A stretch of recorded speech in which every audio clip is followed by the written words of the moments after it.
We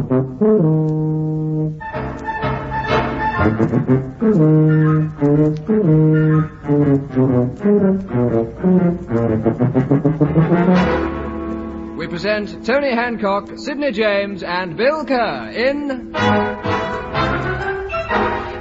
Hancock's half hour.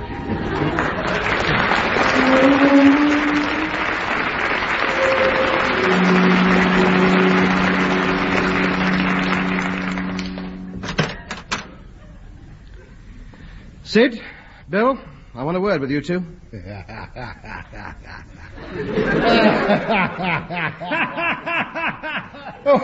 are you laughing at? Oh, blimey, what does he look like? I fail to see any cause for undue hilarity. You understand what I am. If you're wearing those clothes for the bet, you won. Oh, blimey, what a twit you look. I don't know what you mean. If you're referring to my slightly unconventional mode of dress, I'll admit it must seem a little different to you bourgeoisie, but to we bohemians it's quite normal, everyday, run-of-the-mill clobber. Oh, you're not going out in the street like that, are you? Well, I see no reason why I shouldn't. As it happens, I'm not going to, but I see no reason why I shouldn't. I'm not going out with you like that. I can't understand what all the fuss is about. Nothing out of the ordinary in this lot. Blue and white striped stocking cap, home-woven vegetable fibre shirt, canvas trousers, and fisherman rope sandals. Not exactly shipping clerk gear, I admit. But nevertheless indicative of my new state of mind. My friends and I are rebelling against conformity. What do they wear? Well, the same as this, of course. We're the avant-garde of the new culture. We are dedicated to setting up a new order of things, determined to establish a new set of values, to break away from the bonds that threaten to stifle the cultural and creative activities of man's mind. Oh, blimey, another load of layabouts. We are not layabouts. We are artists, mush. Writers, poets, thinkers, all men who are seriously perturbed about the state of the world at the moment. And what are you lot going to do about it? We are going to show the world the real truth by setting them an example, developing our superior intellects. Culture, mate. That's where the hope of the world lies. And a more cultural mob than us you wouldn't find outside the Chelsea embankment. 27 throbbing intellects, raring to go. Can I join? No, you can't. This isn't a ping-pong and darts club. This is a group with lofty ideals, a cultural and discussion group dedicated to the betterment of mankind. Well, why can't he join then? He's mankind. Well, loosely, yeah. Only up to a point. He's not far enough advanced for us. You said it was for the betterment of mankind? Yes, but stone me, you've got to have something to start on. Look at him, you can't expect us to go that far back. You're only interested in modern-shaped people. All right. What exactly does this mob do? Well, we meet every night down the coffee bar and we chat. I haven't seen you. Not the one you go to. Oh, no, not El Castanetto. That's bourgeois, that is. We go to the one done up like a graveyard. We sit on the old cardboard tombstones round the plastic coffins and we indulge in philosophical analysis. We formulate our plans for our brave new world. Gladys takes it down in a notebook. And when she's filled it up, we're going to publish it. We're calling it A Thesis on the Reconciliation of Homo sapiens in Relationship with His Natural Destiny and the Theory of Selective Evolution. Yeah, sounds marvellous. They'll probably make a film of it. Yeah, that'd be a good idea. A musical. I can just see it. When you've got Homo sapiens and selective evolution. La-dee-da-dee. Are you taking the mickey? Well, I ask you, what a load of old rubbish you talk sometimes. I wouldn't expect you to understand the outlook of an intellectual like me. I mean, let's face it, you've never been one for new movements, have you? You've always been complacent, haven't you? You're not particularly bothered about the impending stagnation of Western civilization, are you? No, not really. As long as my horses don't stagnate, I don't care what happens. Exactly. The struggle of the human race is nothing compared with your struggle up to the 2-bob window at Cheltenham, is it? No, it's not. Exactly. Reactionary you are. Dead reactionary. You epitomise the very people the East Cheam Cultural Progressive Society are fighting. Who? The East Cheam Cultural Progressive Society, that's us. The ECCPS. Or the ECPAs, as we are known locally. Well, really, when you add it all up, it's a bit tatty, isn't it? Tatty? We're the hope of the world, mate. What else do you do? Well, during the day we pursue our various artistic sidelines. Some of us make pots and jugs. And then there's Adelaide. She's very good on the raffia mats. And of course... Then there's Percy and his Welsh bedspreads. And some of us paint and sculpt. And the rest of us lie in bed thinking. You, of course, are one of the liars in bed thinking. We must all do what is best suited to us. You see, Sidney, we are a collection of kindred spirits who are all revolting against the establishment. How long have you been at it? 3 days. I was lost like you two. A useless vacuum, wandering in the wilderness of futility. No purpose in life. Then it happened. Last Thursday night it was. I heard a group talking in the coffee bar. It was like opening a new door. Everything seemed to suddenly fall into place. These are the people I've been looking for, I thought. And I asked if I could join them. They weren't keen at first. They weren't sure if my intellect was of a sufficiently high standard. But I bought them a cup of coffee all round and they let me join. All right, then. Now, let's be honest. We know why you joined. You fancied the sandals, didn't you? My dress is merely a symbol of my hatred of convention. Tub, can I borrow your razor? You can keep it. I won't be needing it anymore. I'm growing a beard. Oh, blimey. And, of course, you're letting your hair grow long. 1 inch below the shoulders, regulation length. Unless you're a female, then you can have whatever length you like. Most of them have crew cuts. Hey, please let me join, Tub. I'll grow a beard and let me hair grow long. I'll provide my own sandals and shirt, and you won't have to buy them for me. Well, I don't expect to be allowed to join in the intellectual discussions. I'll be the caretaker. I'll be the man who looks after the shed for you while you're making your pots. No. I'll comb your beards for you. No. We don't want you. We'd be conscious of you. Well, I wouldn't make any noise. We'd know you were there.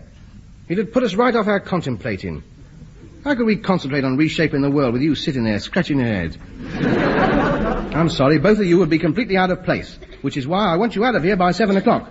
What for? Well, it's Thursday night. Well? Thursday night, it's our poetry reading classes. Oh, no. You're not having that bunch of scruff bags round here. May I remind you this is my house. I shall invite just who I like. And if you don't approve, you can load your horse and cart and leave. Why can't they hold it round one of their houses? Because I'm the only one in the group who's got a house. Haven't got houses. Where do they live? Well, 10 of them live in a basement under the pet shop. And 7 live on a boat on the canal. And the other 15 of them live with them.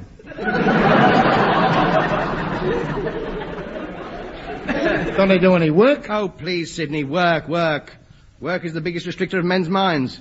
Can't allow themselves to be hampered by the menial, soul-destroying labour of everyday jobs. Work to them represents the establishment, and they're against that. Well, what do they live on, then? National assistance. Oh. They're not against that part of the establishment, then. Don't you ever understand? Well, who's providing the food and drink for the poetry reading classes? Well, I am, of course. Oh, they got no objections to you going out to work and owning a house and having money, then? Well, the question has been raised. My having money is a bit of embarrassment to their aims, really, but they suggested I get rid of it. Well, they're doing their best to help you. Open the door. The outsiders are outside. Well, I'm off, and I'm taking my bottle of brown ale out of the sideboard. I'm not letting any outsiders get outside of that. No, don't go. I'd like you to stay. I'd like you to listen to the poetry reading. It might convince you that these people have a great talent to offer the world. Yeah, let's stay, Sid. It might be a giggle.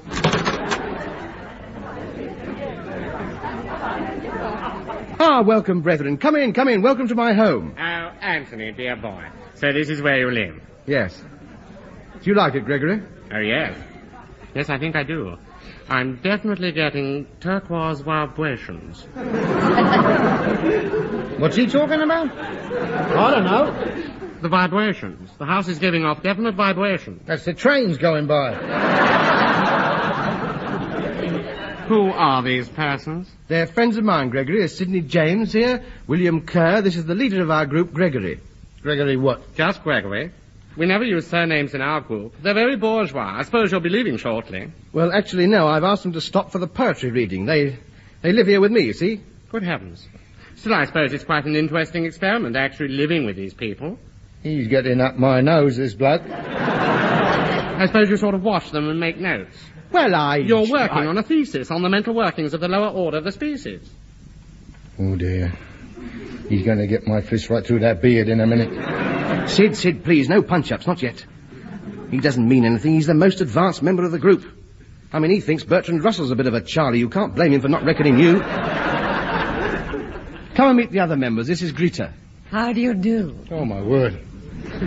I've seen some birds of mine. Look at that. All lank hair and wooden beads. How do you do? I'm pleased to make your acquaintance. Oh, you doll. How about you and me whizzing down to the pub? There's a piano down there. It's talent night tonight in the saloon bar. Are you musical? I can only tolerate Bartok and Weber. Well, that's all right. Sing a couple of their songs. The lads won't mind. What an intriguing little savage you are. Bill, come away. I must apologize, Greta, but he's not one of us. He's very suburban in his musical taste. He doesn't appreciate the finer points of classical music like we Gilbert and Sullivan fans. By the way, dear, I know it's against all group ethics to consider such things important, but I must say I like your turnout tonight. Oh, thank you. Do you really? Oh, yes, very individual. The elongated eyebrows touching the ear rolls certainly gets me going. And the blue lipstick sets it off marvellously. I think without a doubt you're the weirdest looking one here tonight. Oh, that's very kind of you. I do my best. Well, shall we start? We've got many important new works to read. By all means, I'll get some chairs. But they won't be necessary. I mean, we don't use chairs. Chairs are a symbol of unproductive work, the furnishings of a decadent society. Of course, I hadn't realized. Bill, take the chairs out and burn them, horrible suburban bric-a-brac. Well, then, what do we do then? Stand around? My dear fellow, haven't you read your handbook? I mean, it definitely states that cultural meetings of the group, such as poetry reading, the members shall adopt postures in keeping with the intellect of the individual without sacrificing the mood of the work. We are thus irrevocably united as a group in relationship to the poem being read. I see.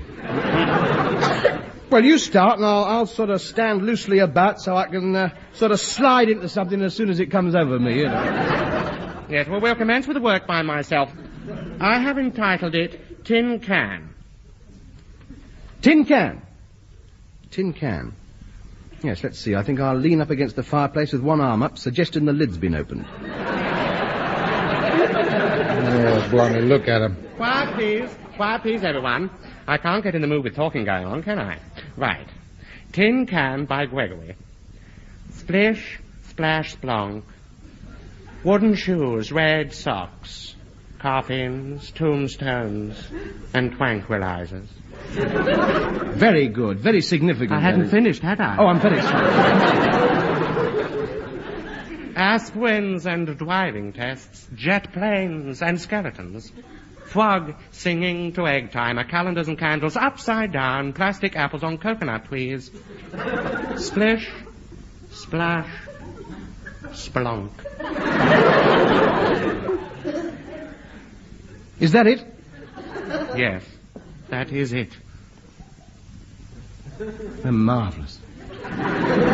Wish I could write like that. Are you all right? By Jove, you look washed out there. Well, it's just the emotional strain of reading it. You see, the vibrations sap my energy. Yes, I know how it is. It's a pity we burnt the chairs. We could have had a nice sit down. Did you like the poem? Like it? It was sensational. What an emotional experience. I haven't heard anything like that since the road to Mandalay. Who's next? Rupert. Oh, we haven't got another one. Bill, let's get the booze out. Do you mind? If you can't appreciate the delicacy of the works, you might at least have the courtesy to keep your cake hole closed.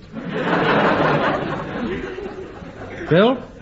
What are you doing? I've adopted a pose in readiness for the next one. Very funny. Now, come out the sideboard before I clout you one. Right, now, carry on, Rupert. My piece is rather more spiritual. It's an outcry from the soul of my grandfather. This poem I'm sending to UNESCO for translation into 84 different languages. But for the purposes of this reading, I shall render it in the original English. If it's anything like the other one, it won't really matter. Do we have to have this troglodyte here? What does he mean? Hit him, Sid. No, don't, please. This is my first at-home evening. Don't spoil it, please. Punch his nose in. I'll punch yours in if you don't keep quiet. This is a cultural evening. We're having no bounce-ups in here. Oh, for goodness sake, be quiet. All this quarrelling is interfering with my perceptive aura. You see, you've upset Greta now. Her perceptive aura's gone for a burp.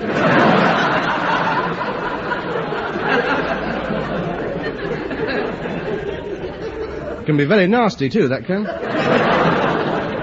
Now, keep quiet and listen to Rupert. I've called this poem Blank Details. Ah, yes.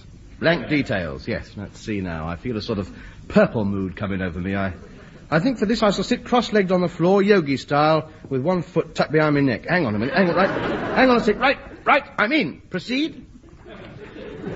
Blank Detail by Rupert. Straw in the wind. Straw in the wind. Straw in the wind.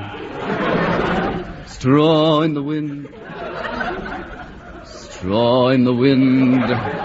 Fly, fly, fly.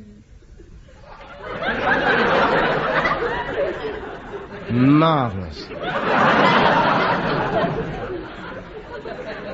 Can I read my poem now? Pardon? I've just written a poem. Can I read it? I somehow don't think the sort of poems you write will be suitable for this gathering.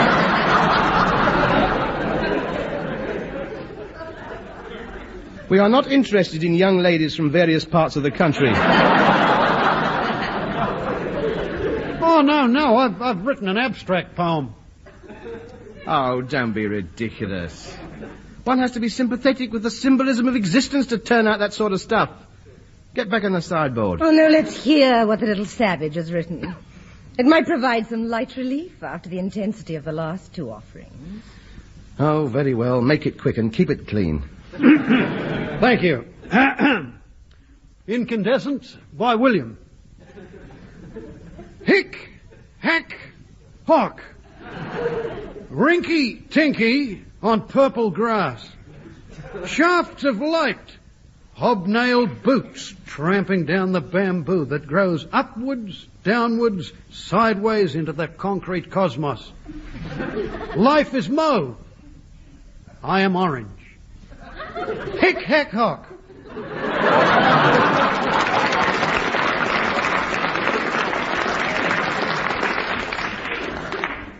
What a load of rubbish.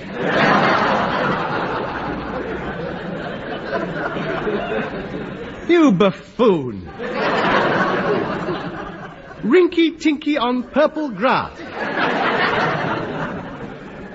What does that mean? You're orange and life is mauve. I have never heard such unadulterated codswallop in my life. Get back in the sideboard this minute. How dare you speak to a genius like that? I'll never be able to write such masterpieces as that. But he's a dolt. He can't do anything. Can't do anything? In a few brilliantly conceived lines, he summed up the human capacity for suffering and its struggle for survival. Oh, come now, Gregory. Sure, it was empty, devoid of any symbolism. You made a mistake. He fooled you for a moment. Analyze it. Bamboo. Hobnail boots. Well, it doesn't mean anything to me, mate. My aura of perception didn't even wobble. Greta, what do you think? Well, it was like a revelation. It transported me to another plane. For the first time, I saw the fifth dimension, like a golden flash cleaving the skies. I was transported to the heights of delirium. See what you've done now? She's off. Why don't you keep quiet when there's ladies present? Life is mauve. I am orange. It says everything. I suggest we call it the last poem. There's nothing left to write about now. How do you do it? Oh, well, I didn't think it was that good. It wasn't one of me best. Oh, this man. What an intellect. He's passed through the gates of perception and he says it wasn't one of his best. would you do us the honor of taking over the leadership of our group? Oh, well, Oh, this is madness. Look, I've written a poem. I am talking to the master. Don't make any hasty decisions. Listen to mine. Listen. The Ashtray by Anthony. Steel rods of reason through my head. Salmon jumping where jump I. Camels on fire and spotted clouds. Striped horses prance the meadow wild and rush on to drink at life's fountains deep. Life is cream. I am puce, ching chang cholla. How dare you revile the group with such shallow, trivial nonsense? It was as good as his. What's the matter with you? It's too deep for you, that's the trouble. Well, what does it mean? What does it mean? Well, I should have thought that was obvious. It's a plea for the... Well, no, it's more of an outcry against the, It's an outcry against the licensing laws. Well, now. Let's split it up a bit. Now then. You take, for a start, the camels on fire under the spotted clouds.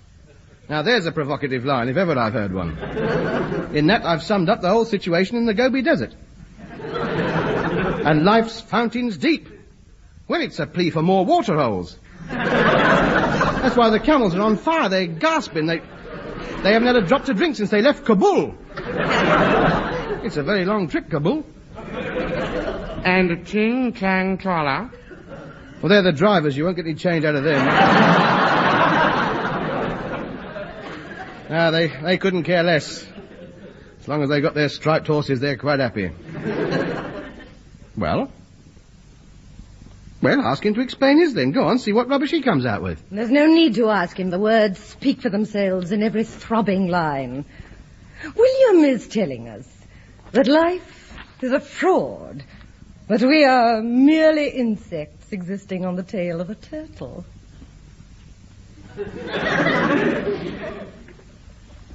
Did you tell him that? Well, you heard the poem. I thought it would have been obvious. Oh, don't listen to him. He's having you on. Can't make a nitwit like him leader of the group.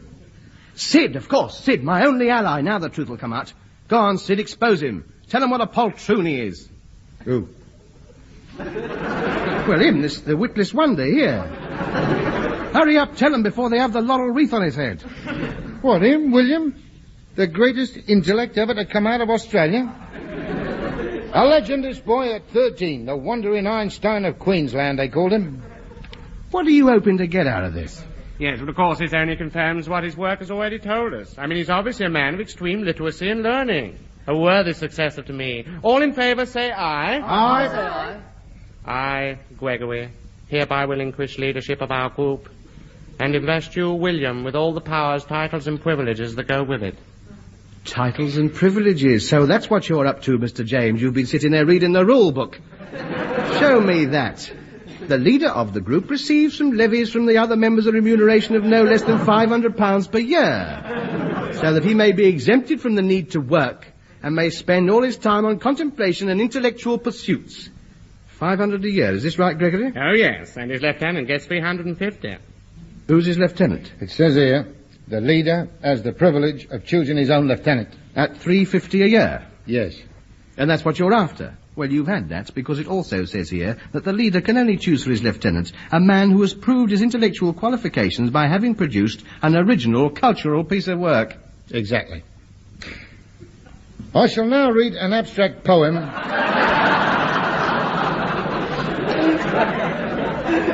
which I just happen to have written.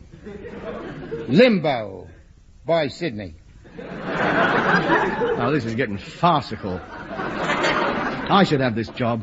Quiet, please, everyone. Sydney's going to read to us. Limbo by Sydney. Mauve world, green me. Black him, purple her. Yellow us, pink you. Beautiful, beautiful. Lead pipes, fortune made. 6-4, coming second. Green country, blue Haringey and white city, Hancock.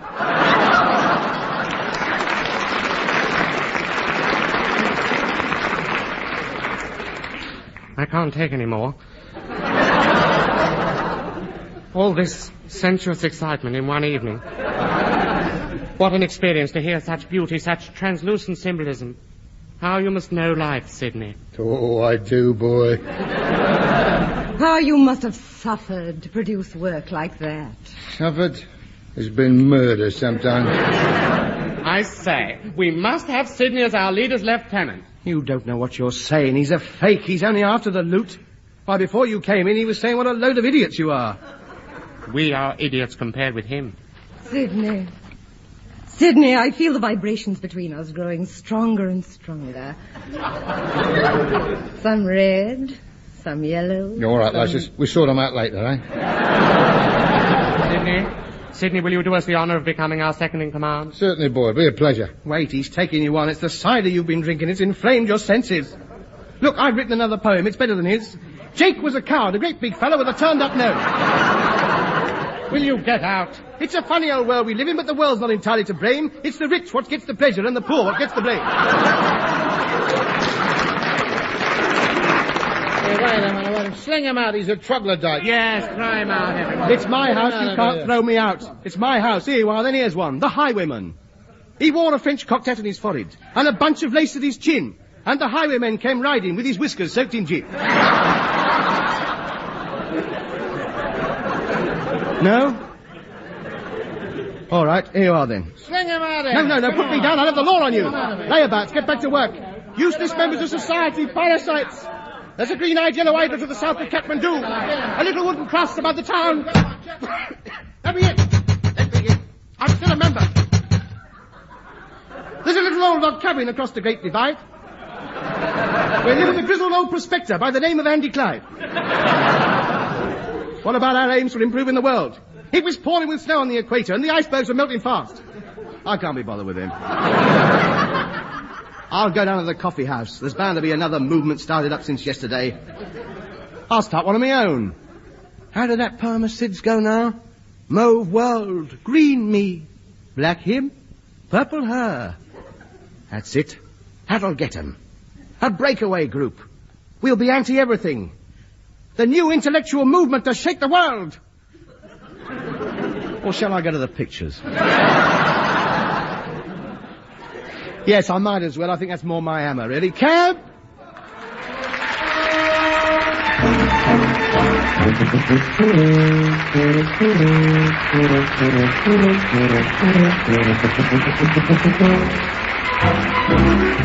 That was Hancock's Half Hour, starring Tony Hancock with Sidney James, Bill Kerr, Fenella Fielding, Frazer Kerr and Warren Mitchell. Theme and incidental music composed and conducted by Wally Stott. Alan Simpson and Ray Galton wrote the script, and the program which was recorded was produced by Tom Ronald.